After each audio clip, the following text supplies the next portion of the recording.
Pulis nga nagsaulog sa iyahang birthday, nipaambit og bugas alang sa mga habal-habal drivers nga apektado ang panginabuhian karon tungod sa krisis sa COVID-19.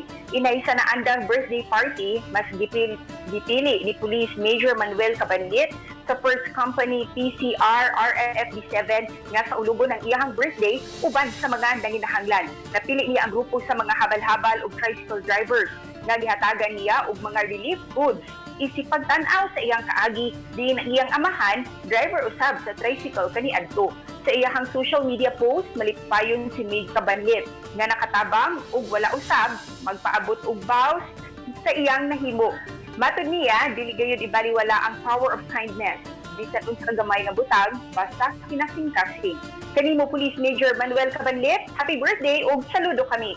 Unta, ipadayon nimo ang pagpakuyana pa sa buhat sa kaluoy, pinaagi sa #SpreadKindness.